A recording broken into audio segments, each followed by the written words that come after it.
Welcome to Santa Clarita Weekly, where we cover all things local in Santa Clarita Valley every Saturday morning at 9 on KQRU 107.9. Join hosts Tim Haddock and Sage Rafferty as they uncover the latest news, events, sports highlights, and more, keeping you connected and engaged with what matters most in our hometown. Third game, that last game that Ryan Yarborough started against Yoshi Yamamoto, it looked like a mismatch on paper. Yamamoto and the Dodgers should have easily beat Ryan Yarborough. And even though Ryan Yarborough's had a good season for the Yankees, he's not on the same level as Yamamoto, and he should not have been able to shut down the Dodgers like he did for 6 innings in that third game. So I think the Dodger fans, I don't know that they really noticed that Yarborough was pitching for the Yankees. I mean, some might have, but even though he was on the Dodgers World Series team last year, and he pitched out of the bullpen, had some relief appearances, he wasn't a huge factor part of that Dodgers World Series team. I mean, he was effective, and he had some effective moments during the season and during the World Series. But he wasn't one of the stars, and definitely wasn't one of the fan favorites. So yeah, the Dodger fans were more worried about seeing Yamamoto struggle against the Yankees. That's kind of a concern right now, wondering if he may be getting a little tired and maybe have some injuries that the Dodgers aren't really talking about, and just kind of letting him kind of work through it right now, which would just be more bad news for the Dodger pitching staff. I mean, yeah, that was the most important part of that game, was seeing Yamamoto struggle, not get out of the fourth inning, and trailing 4-1 in that game. And just not being able to really get anybody out in that game. It was just really a bad outing for Yoshi, and hopefully that it isn't a sign of things to come for him, because the Dodgers really do need him to be the best pitcher on the staff right now. But yeah, I don't think Ryan Yarborough was even a second thought to many of the Dodger fans at that game on Sunday. All right, so welcome back for another edition of Santa Clarita Weekly. I'm Sage Rafferty, and you can listen to the show on the radio at KQRU 107.9 FM on Thursday afternoons at 5:30 and Saturday mornings at 9 o'clock. We're also on YouTube and Instagram, and you can find us online at santaclaritastar.com. This is going to be a difficult show to do, and many of you listening right now have listened to it for a long time. Maybe some of you are just tuning in, but you've heard our local news, or the interviews and local sports, and for the back and forth between me and my co-hosts and my friend Tim Haddock. And it's with the heaviest heart that I share with you that my co-host, Tim, suddenly passed away at his home. So it just wasn't just his voice on the radio. For me, I know for many of you, he was a part of our weekly routine. He was really a pillar of this show. The show is definitely not going to be the same. I mean, he contributed to the show in a big way. His passion for our community, his incredible ability to cut through the noise and get to the heart of an issue, it's all silence now, and that silence is deafening. And Tim loves Santa Clarita. He loved this show. He believed deeply in the power of community and conversation. He believed that even when things are at their darkest, it's our job to turn on the microphone, speak to our neighbors, and try to make sense of the world together. And that's why, as hard as it is, the show is going on today, because I know for a fact that Tim would be the first one to tell me to get in this chair and talk to you, to keep you informed and to keep the conversation going. So in his memory and with him in my heart, that's what I'm going to do. And at the end of the show, I'm going to share with you the final interview he did with a local athlete. All right. So we're going to cover what has really become a national firestorm.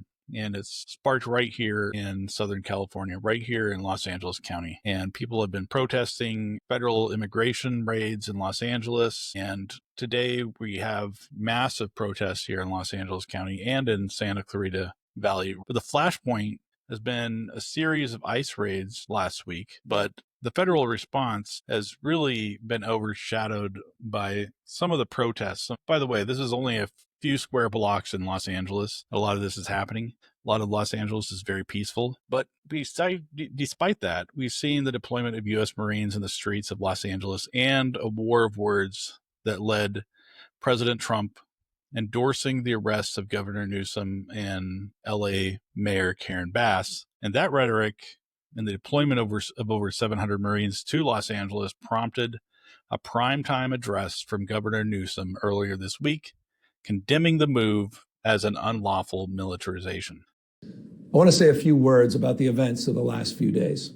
This past weekend, federal agents conducted large-scale workplace raids in and around Los Angeles. Those raids continue as I speak.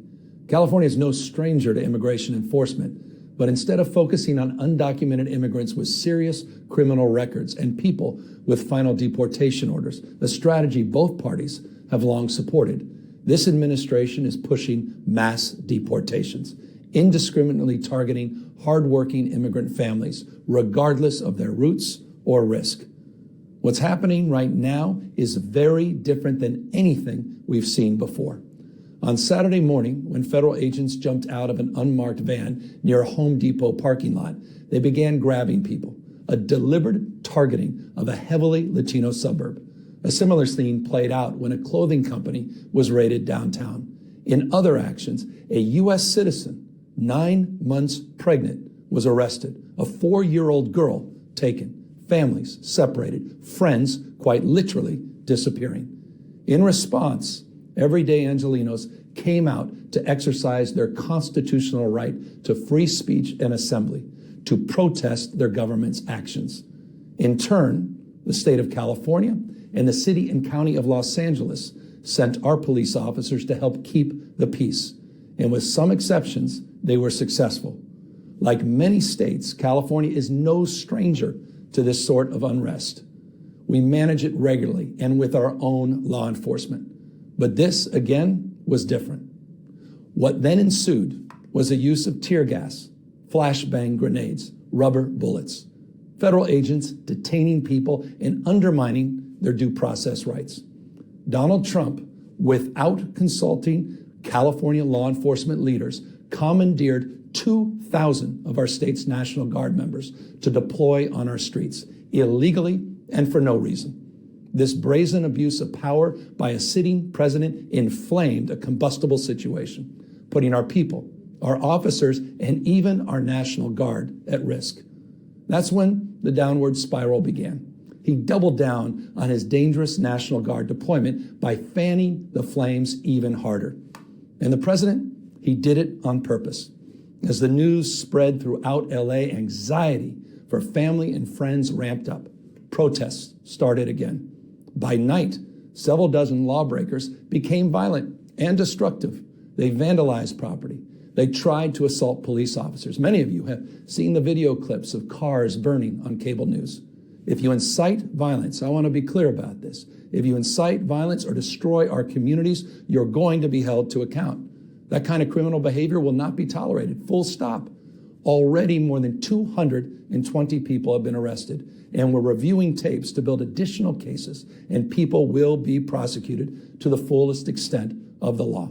Again, thanks to our law enforcement officers and the majority of Angelenos who protested peacefully, the situation was winding down and was concentrated in just a few square blocks downtown. But that's not what Donald Trump wanted. He again chose escalation. He chose more force. He chose theatrics over public safety. He federalized another 2,000 Guard members. He deployed more than 700 active U.S. Marines. These are the men and women trained for foreign combat, not domestic law enforcement. We honor their service. We honor their bravery. But we do not want our streets militarized by our own armed forces, not in LA, not in California, not anywhere. We're seeing unmarked cars in school parking lots, kids afraid of attending their own graduation. Trump is pulling a military dragnet all across Los Angeles, well beyond his stated intent to just go after violent and serious criminals. His agents are arresting dishwashers, gardeners, day laborers, and seamstresses. That's just weakness masquerading as strength. Donald Trump's government isn't protecting our communities. They're traumatizing our communities. And that seems to be the entire point. California will keep fighting. We'll keep fighting on behalf of our people, all of our people, including in the courts. Just yesterday, we filed a legal challenge to Donald Trump's reckless deployment of American troops to a major American city. Today, we sought an emergency court order to stop the use of the American military to engage in law enforcement activities across Los Angeles. If some of us could be snatched off the streets without a warrant, based only on suspicion or skin color, then none of us are safe. Authoritarian regimes begin by targeting people who are least able to defend themselves, but they do not stop there. Trump and his loyalists, they thrive on division because it allows them to take more power and exert even more control. And by the way, Trump, he's not opposed to lawlessness and violence as long as it serves him. What more evidence do we need than January 6th? I ask everyone, take time, reflect on this perilous moment. A president who wants to be bound by no law or constitution, perpetuating a unified assault on American traditions. This is a president who in just over 140 days has fired government watchdogs that could hold him accountable for corruption and fraud. He's declared a war on culture, on history, on science, on knowledge itself. Databases, quite literally, are vanishing. He's delegitimizing news organizations, and he's assaulting the First Amendment. And the threat of defunding them, at threat, he's dictating what universities themselves can teach. He's targeting law firms and the judicial branch that are the foundations of an orderly and civil society. He's calling for a sitting governor to be arrested for no other reason than to, in his own words, for getting elected. And we all know this Saturday, he's ordering our American heroes, the United States military, and forcing them to put on a vulgar display to celebrate his birthday, just as other failed dictators have done in the past. Look, this isn't just about protests here in Los Angeles. When Donald Trump sought blanket authority to commandeer the National Guard, he made that order apply to every state in this nation. This is about all of us. This is about you. California may be first, but it clearly will not end here. Other states are next. Democracy is next. Democracy is under assault before our eyes. This moment we have feared has arrived. He's taking a wrecking ball to our founding fathers' historic project. 3 co-equal branches of independent government.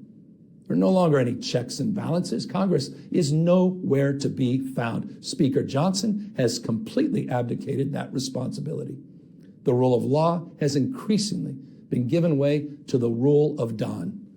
The founding fathers, they didn't live and die to see this kind of moment.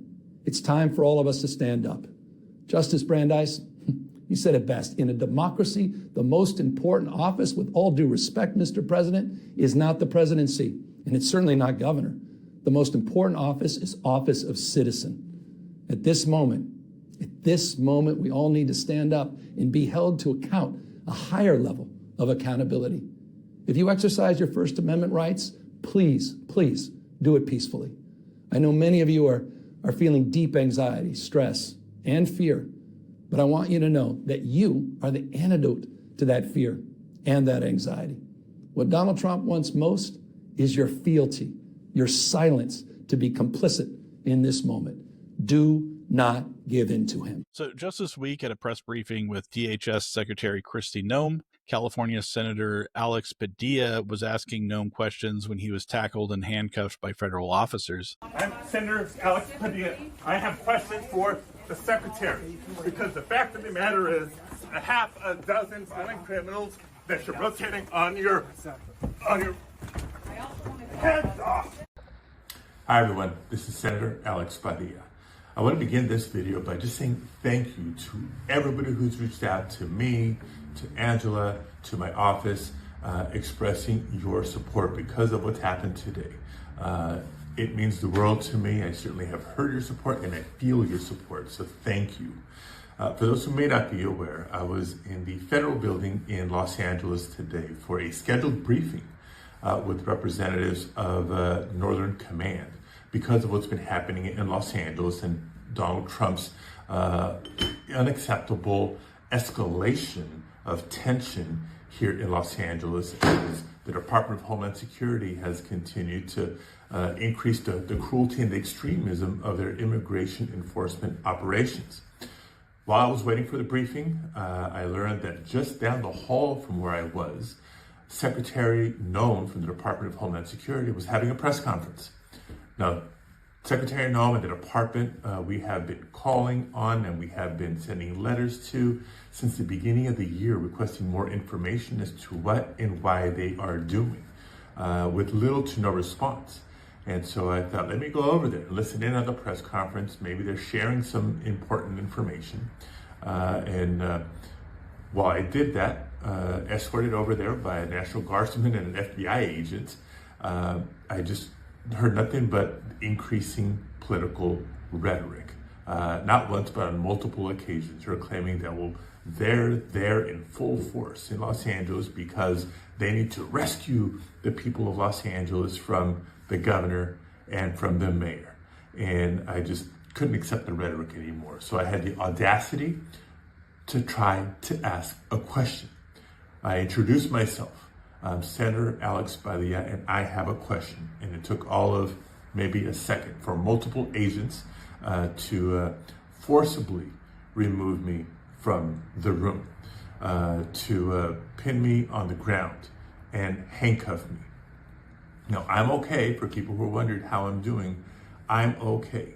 But the big lesson here is if they can do that to me, if they're willing to do that to me, a United States Senator, with a question, doing my job on behalf of the people of California and our country, what are they doing to a lot of the folks that are out there when the cameras are not on? Not the dangerous, violent criminals that they say they're targeting. I have no issue with that.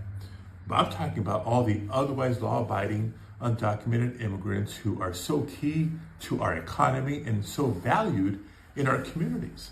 I think of the farm workers out in Oxnard that a couple of days ago were subjects of the raids. I think of the people at car washes, the day laborers trying to earn a living to help provide for their families. I think of cooks and other restaurant workers, like my dad. For 40 years, that's how he put food on the table, but now they're being traumatized and terrorized because of the tactics of the Department of Homeland Security under the Trump administration.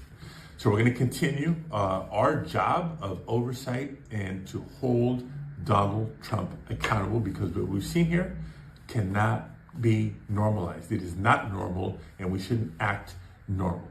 For folks who are inspired to continue to speak up, to demonstrate, to march, to protest, please peacefully protest, because we don't want to give Donald Trump what he wants. He wants us to be quiet. He wants us to look away, and we're not going to let him. And standing just feet away was the newly appointed Secretary of Homeland Security, Kristi Noem, who really has become a central figure in this whole operation. And in a move that has drawn widespread condemnation, Secretary Noem personally accompanied ICE agents on a raid of a pregnant mother's home here in Los Angeles County. And critics are calling it a brazen political stunt, while her supporters are praising her. But it really is something to see. And here on the ground, we've also seen former California Assembly member and current U.S. Attorney Bill Escalate arrest a man in Los Angeles. The man's alleged crime: distributing face shields to who Escalate calls rioters. Today we execute a search warrant on the individual who was seen earlier this week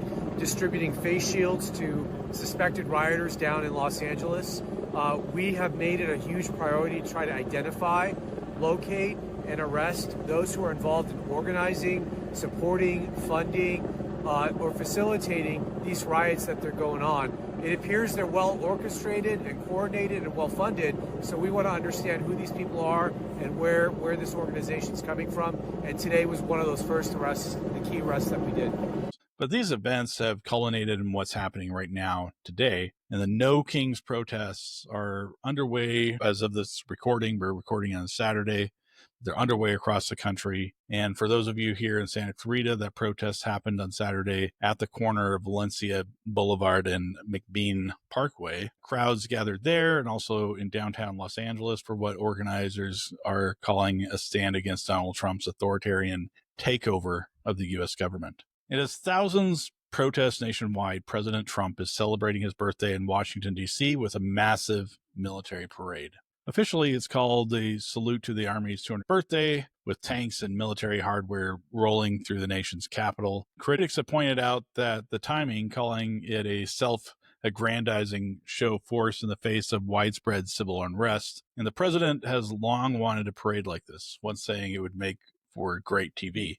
And I'm going to tell you, as a veteran and a veteran of the U.S. Army, it's really appalling, in my opinion. I've actually lived in an authoritarian country. I lived in China. I grew up there, and I saw firsthand military parades. And I'm not talking about veterans and military walking in the 4th of July parade or something like that. This is something different, something that's very, in my opinion, un-American, and something I'd never thought I would see. But so you have this stark contrast today, right? You have the protesters in the streets of American cities, including our own, chanting against what they see as tyranny, while tanks and troops parade in Washington on the president's birthday. And it's a snapshot of it, really a deeply divided nation, and with the front line of that conflict right here in our backyard. And we're going to continue to monitor all the protests and bring you updates as they become available. But now I'd like to turn it back over to Tim. So Tim Haddock truly believed in the show in our community, and he believed that we needed to take our high school sports seriously. And he always said we have amazing young athletes, brilliant coaches, and dedicated educators right here in Santa Clarita Valley who deserve the spotlight.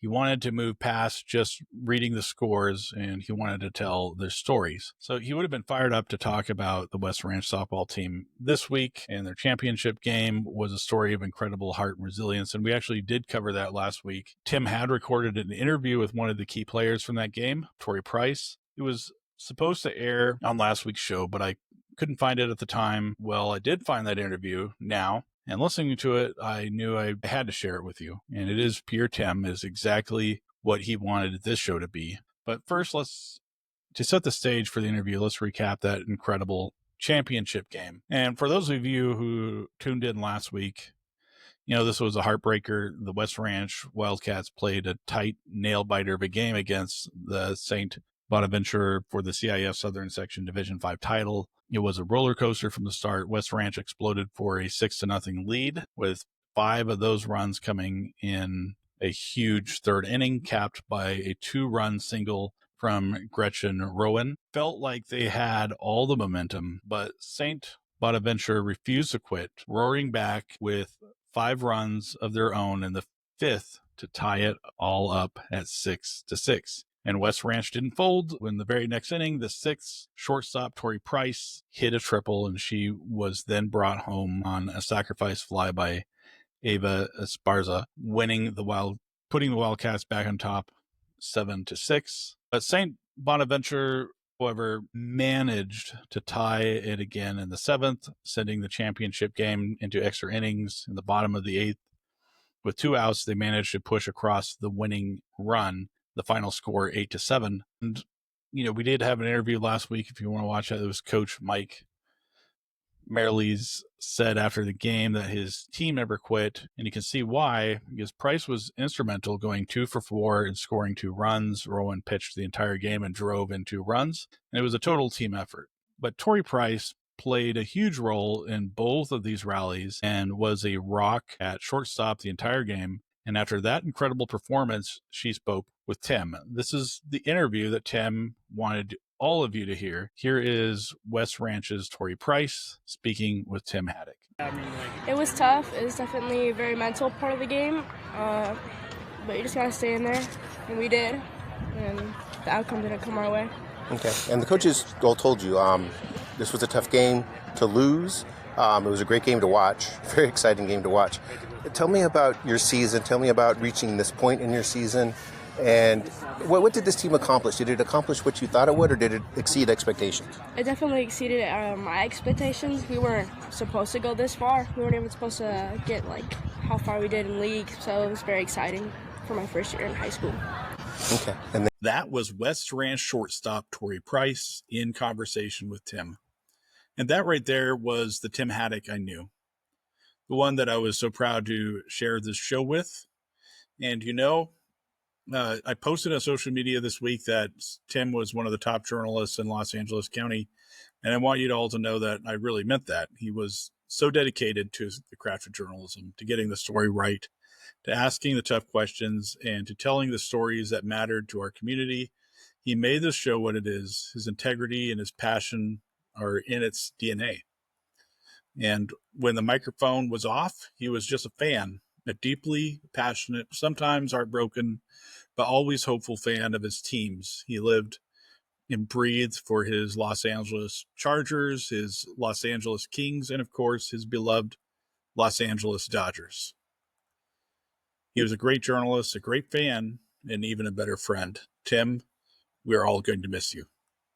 Well, that's all we have this week. Tune in next week for more discussions about the news from Santa Clarita. You can listen to the show on the radio at KQRU 107.9 FM at 5:30 on Thursday evenings and at 9 on Saturday mornings. And you can also watch us on YouTube, TikTok, and Instagram, and listen to us on SantaClaritaStar.com, wherever you listen to podcasts. So leave us a comment and be sure to subscribe to Santa Clarita Weekly online. Thanks for listening and have a great week.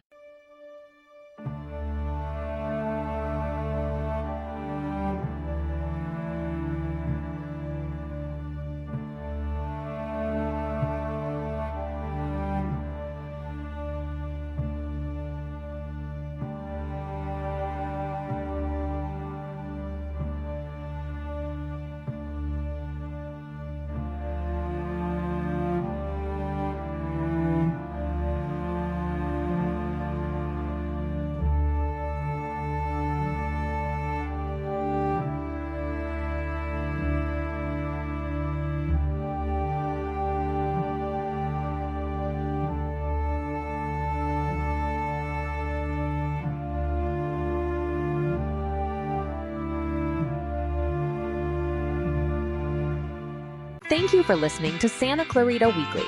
You can watch the show on Santa Clarita Star's YouTube channel and Facebook page, as well as listen in on the radio at KQRU 107.9.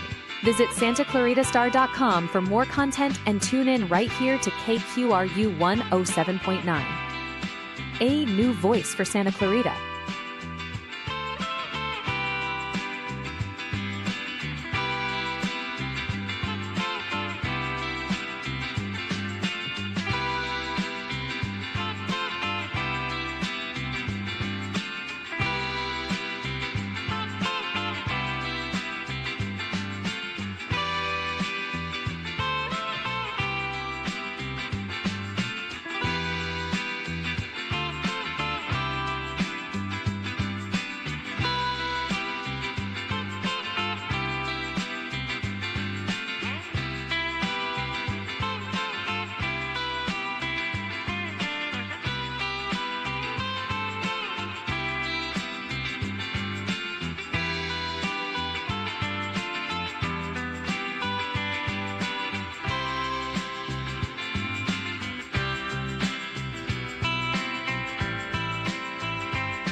As you go about your day, you want to know what's happening to keep you ahead. The Santa Clarita Star has you covered. At SantaClaritaStar.com, you will find stories that you won't find anywhere else. See the local news website everyone is talking about. Visit SantaClaritaStar.com today.